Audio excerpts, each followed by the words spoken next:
অর্চনাদির কাছে আসবো। মুড দেখছিলাম অর্চনাদি, আপনি তো সন্দেশখালীর অবজারভার দলের তরফ থেকে।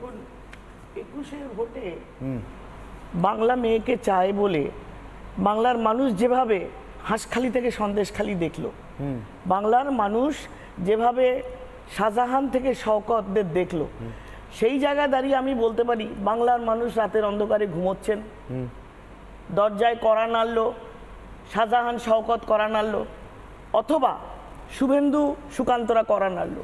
মানুষ কাকে বিশ্বাস করে দরজা খুলবেন? মানুষ যাদের বিশ্বাস করে দরজা খুলবেন তারাই 24-এর ভোটে জিতবে, তারাই মোদির কাছে যাবে এবং তারাই মোদি পরিবারের লোক। আজকে মোদির পরিবারের লোক হতে গেলে তাদের নট নেসেসারি কি আমাকে একটা পার্টিকুলার স্পেশাল ক্যাটাগরির লোক হতে হবে। মোদির কাছের মানুষ, পরিবারের মানুষ তারাই যারা রাষ্ট্রবাদে বিশ্বাস করে, যারা দেশের উন্নয়নে বিশ্বাস করে, যারা মোদিজির যে প্রজেক্ট আজকে মানুষের জন্য, যুবকদের জন্য, মহিলাদের জন্য তাতে বিশ্বাস করেন। আর আজকে আপনি দেখেছেন সন্দেশখালী থেকে মেয়েদের যেভাবে রাস্তার মোড়ে মোড়ে বাস আটকিয়ে যেভাবে তাদের আসতে বাধা দেওয়া হচ্ছিল, পুলিশ বাসে উঠে তাদের যেভাবে ক্যামেরা দিয়ে ছবি তুলছিল এবং আইডেন্টিফাই করছিল, তুমি যাও কালকে তোমায় দেখে নেব, কালকে তো আর তোমার মোদি থাকবে না, আমরা বুঝে নেব তোমার সঙ্গে রাতের অন্ধকারে কারেন্ট অফ করে দিয়ে। আমি বসিরহাট করি, আমি জানি সন্দেশখালী বসিরহাটে রাতের অন্ধকারে পুলিশ কি করে। এহেন দলদাস পুলিশকে দিয়ে যে রাজত্ব কায়েম করেছে মমতা ব্যানার্জি, সেই মানুষ তার বিরুদ্ধে জবাব দেবে। আর আজকে মোদির এত আদর, এত কদর, এত তাকে সম্মান কেন? সব জিনিস রেসিপ্রোকেট করে। আজকে মেয়েরা কি পেয়েছে তার কাছে? তার কাছে লজ্জা নিবারণের জন্য শৌচালয় পেয়েছে, আবাস পেয়েছে, মেয়েদের নামে চিকিৎসার জন্য তারা প্রত্যেকটা জায়গায় আয়ুষ্মান ভারত কার্ড পেয়েছে, মেয়েদের নামে গ্যাস উজালা যোজনা 10 কোটি পেয়েছে।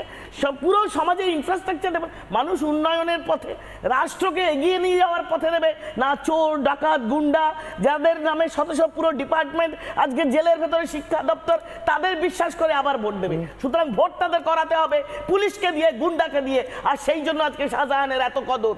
আর এই কদরের জন্য আজকে সিবিআই এর মামলাটুকু হ্যান্ড ওভার করতে পারেনি, নির্লজ্জের মতো পিজিতে নিয়ে ভর্তি করে দিয়েছে। লজ্জা। অর্চনাদি ঠিক 50 মিটার দূরে, মানে শাহজাহানের অফিস শুনতে খারাপ লাগতে পারে, সন্দেশখালীতে নয়, আমি বলছি যে বারাসাত জেলা পরিষদের অফিসটা, নির্মলাবাবু তার ঠিক 50 মিটার দূরে আজকে নরেন্দ্র মোদী সভা করে গেলেন। তারপরেও কতটা নির্লজ্জতা থাকতে পারে একটা রাজ্যের পুলিশের? 4:15-র মধ্যে দেওয়ার কথা এ রাজ্যের পুলিশের সিবিআই এর হাতে তুলে দেওয়ার কথা শাহজাহানকে, এখনো পর্যন্ত ধরে রেখেছে কেন? কারণ স্পষ্ট নয়। আমি নির্মলাবাবুর কাছে আসবো। নির্মলাবাবু, উত্তর এখানেই দিয়েছে। 93 সাল থেকে শুরু হয়েছিল, ইনসিডেন্টালি 7ই জানুয়ারি ছিল সেটা, ঠিক ফেলানি বসা। 93 সাল থেকে এক মহিলার গায়ে ক্রমাগত হাত পড়তে থাকে, আর তার উদ্দেশ্যে একের পর এক কটূক্তি, অপমান। আপনি আমার থেকে অনেক ভালো জানেন, আপনাকে আমি এসব কি বলবো, মায়ের কাছে মাসির গল্প হবে। মমতা বন্দ্যোপাধ্যায় দেখেছেন চোখের সামনে যে মহিলাকে বা মহিলাদের অপমান করলে কি হতে পারে। আজকে সেই নারী শক্তির জাগরণের কথাই বলছেন নরেন্দ্র মোদী এবং বলছেন এরা এবার বুঝে নেবেন, এরা আমার পরিবার, এরা বুঝে নেবেন। নির্মলাবাবু, দেখুন, আমি আপনাকে বলি যে আপনি যে প্রশ্নটা করছিলেন, তৃণমূল কোনোভাবেই এটা অ্যাকসেপ্ট করবে না, মানে এই সত্যটা মেনে নেবে না। কি নেবে না? তৃণমূল 2009-এ 19টা আসন পেয়েছিল লোকসভায়, সেটা বেড়ে চলে গেছিল 34-এ। তখন তৃণমূল বেড়েছিল। আজকে বিজেপি 17 থেকে 35 হতে পারে, 17 থেকে 35 হতে, এটা কিন্তু ওরা মেনে নেবে না। অথচ এটা হয়তো সত্য হতে পারে। এই বাস্তবটা না মেনে নেওয়াটাই খুব কি বলবো, খুব রহস্যজনক, কিংবা যে কোনো কারণ খুব অস্বস্তিকর। কারণ রাজনীতি করতে গেলে আপনাকে কিছু জিনিস মেনে নিতে হয়। আজকে যে বাস্তবটা জানাচ্ছে গিয়ে, সেই বাস্তবটায় একটা জিনিস পরিষ্কার বোঝা যাচ্ছে, যে আপনি যদি একটু ভালো করে একটু আমায় বলতে দেবেন, তার কারণ হচ্ছে যেহেতু মহিলাদের ব্যাপার, আপনি দেখছেন যে নরেন্দ্র মোদী এখানে 4টে মিটিং করবেন ভোটের আগে, যতটুকু আমি বুঝতে পারছি। প্রথম মিটিংয়ে উনি তৃণমূল দলকে লুটেরা বলে, দুর্নীতি বলে আক্রমণ করেছেন। পরেরটাতে উনি দেখিয়েছেন যে মোটামুটি ইন্ডিয়া অ্যালায়েন্সের ব্যাপারে উনি কথা বলে, ইন্ডিয়া অ্যালায়েন্স নিয়ে কথা বলেছেন এবং সেখানে তাদের দোষ দেখিয়েছেন।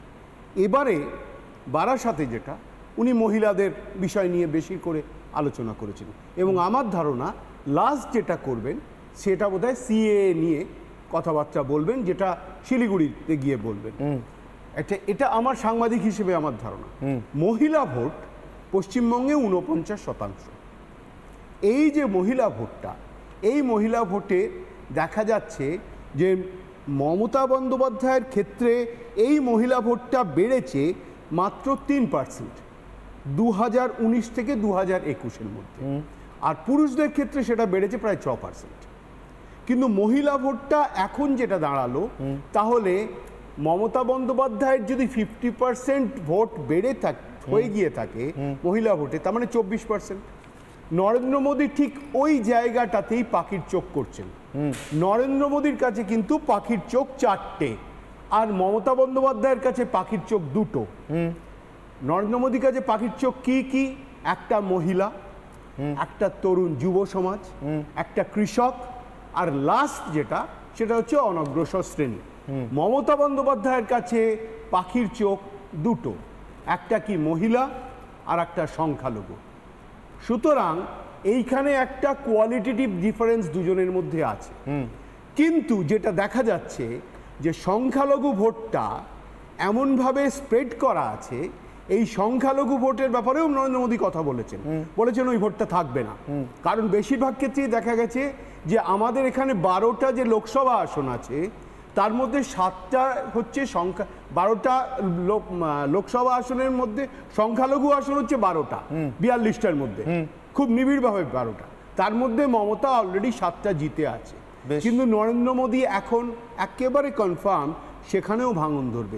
যেমন মহিলাদের যে 24% কি 25% ভোট এখন আছে, সেখানেও ভাঙন ধরবে। আর ঠিক এই কারণেই আমার ধারণা এই কথাটা বলেছেন যে সন্দেশখালির যা ঘটেছে সেটা ঝড় হয়ে দেখা দেবে।